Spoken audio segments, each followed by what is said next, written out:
주방에 걸쳐 전자레인지. 전자레인지는 요리만 한다는 편견은 버리세요. 그 쓰임새도 다양한 전자레인지. 주부가 간다에서 알아봅니다. 세금은 누구나 다 내야 한다? 가정에 새는 세금만 막아도 돈 모으기 성공. 돈이 보이는 특강에서 알려드립니다. 주부들에게도 살림이 아닌 특별한 일자리가 있다. 태백 이바지 음식 전문가를 소개합니다.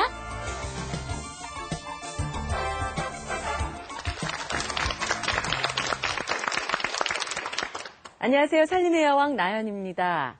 살림이 만만해지는 주부들의 특별한 노하우를 배우는 실속 있는 수요일인데요.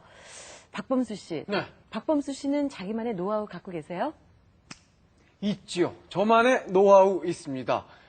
살림의 여왕 돈이 보이는 수요일을 꼭 빼놓지 않고 보시면 됩니다. 뭐 다양한 살림 정보 있죠. 재테크 정보 있죠. 거기다가 똑똑한 이 주부 리포터도 함께 하시거든요. 오늘 함께 할 주부 리포터 박채린 주부 리포터도 함께 하십니다. 안녕하세요. 네, 안녕하세요. 안녕하세요. 안녕하세요. 네, 서울 구로구에서 온 살림 경력 3년차 주부 박채린입니다. 고맙습니다. 나와주셔서. 그리고 오늘 또 좋은 도움 말씀 주실 우리 한국식품연구원에서 금준석 연구원님 나오셨습니다. 고맙습니다. 안녕하세요. 금준석입니다. 예, 나와주셔서 고맙습니다.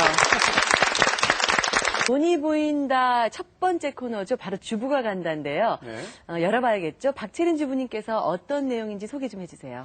예, 오늘의 주제는요, 아마 가정에서 하루에 3-4번 정도는 사용하지 않을까 싶어요.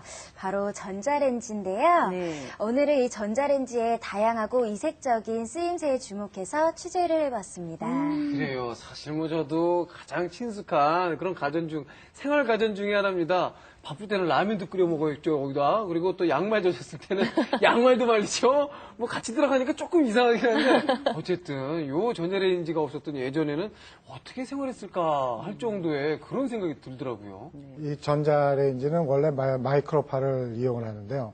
이 마이크로파는 그 레이더, 그러니까 비행기를 감시하는데 처음에 이제 이용을 하게 됐습니다.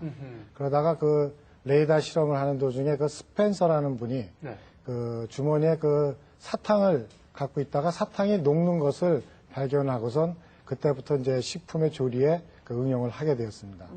그래서 그 미국의 그 제너럴 일렉트릭 GE 회사에서 처음에 그 식품에 사용하는 그 전자레인지를 그 제조를 했는데 네. 지금 크기의 한 10배 정도.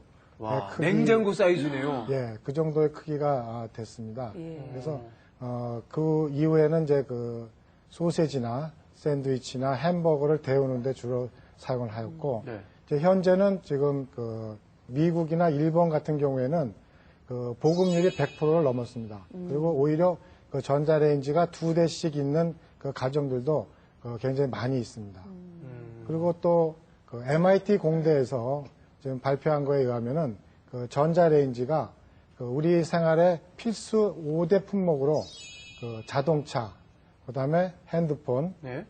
휴대전화, 그 다음에 그 칫솔, 그 다음에 컴퓨터와 함께 5대 필수 품목으로, 필수 발명품으로 이렇게 발표가 되었습니다. 전자레인지 같은 발명품이 있어서 우리 주부님들이 주방에서 굉장히 편리하게 생활할 수 있다는 생각 듭니다. 자, 지금부터 주부가 간다. 함께 알아보겠습니다. 노심초사 불 조절해. 연기 빼랴. 초보주부 이마엔 땀이 송글송글. 여기에 쌓여가는 그릇까지. 바쁘다 바빠. 언제나 바쁜 주방을 위해 태어난 주부 해방군 전자레인지. 댁의 가정에선 지금 어떻게 사용하고 계십니까? 간단하게 우유 데울 때나 계란찜 정도, 고기나 생선 해동할 때만 가끔 써요. 잘 사용하지는 않아요. 간편한 데우기는 기본. 못하는 게 없는 만능 도우미 전자레인지. 주방에서 해방을 원하는 주부들의 든든한 지원군이자 효자 가전제품이라는데 작지만 큰 힘, 전자레인지에 대해 알아봅니다.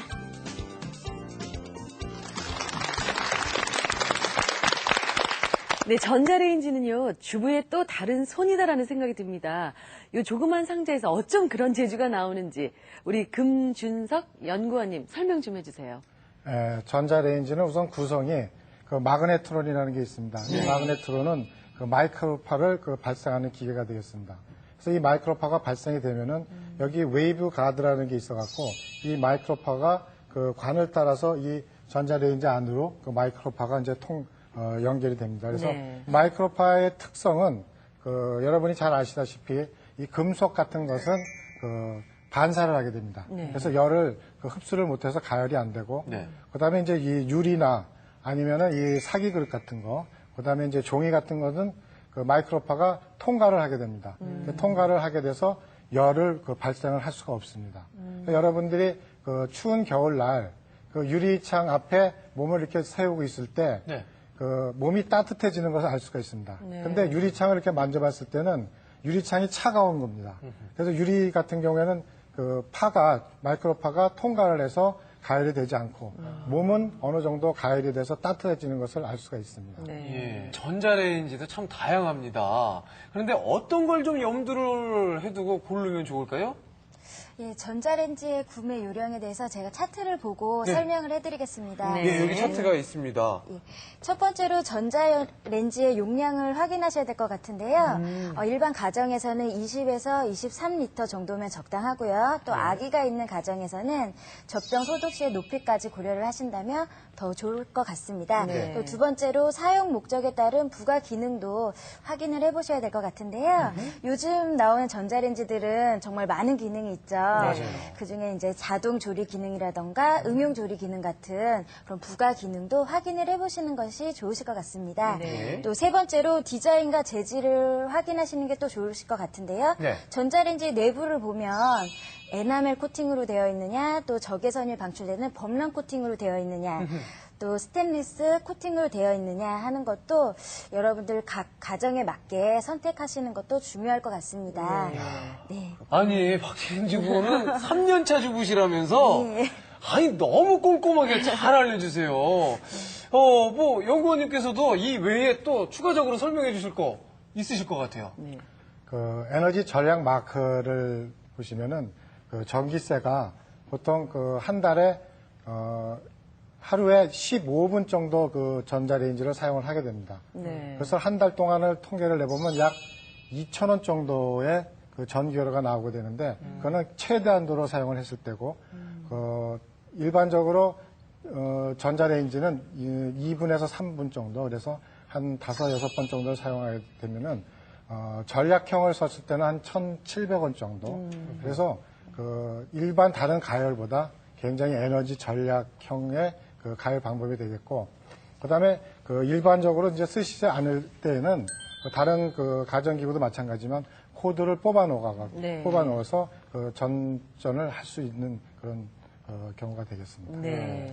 사실 저는요, 이 전자레인지 처음에 사용하기 전에 참이 겁이 났던 게요, 이야기만 이렇게 들어봤을 때는 무슨 전자파가 나오니 안 나오니, 그 안에서 돌아갈 때 빛을 보면 되느니 안 되느니, 이 영양소가 파괴가 되느니 안 되느니, 이런 얘기들이 많아서 사실 조금, 사용하는 데 있어서 조금 좀 생각을 좀 깊게, 오래 했었습니다. 물론 지금 쓰고는 있지만요. 아유, 걱정도 많으시네요. 우리 주부가 간다가 어떤 코너입니까? 예. 그런 궁금증, 걱정을 말끔히 해소를 시켜드려야겠죠? 네. 자, 전자레인지의 전자파, 진실 혹은 거짓? 함께 보시죠.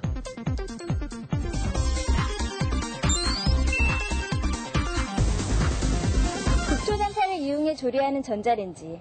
전기를 사용해 요리를 하다 보니 전자파의 유해성을 두고 소문이 무성한데요. 오늘 전자레인지의 진실 혹은 거짓에서 확실하게 알아보겠습니다.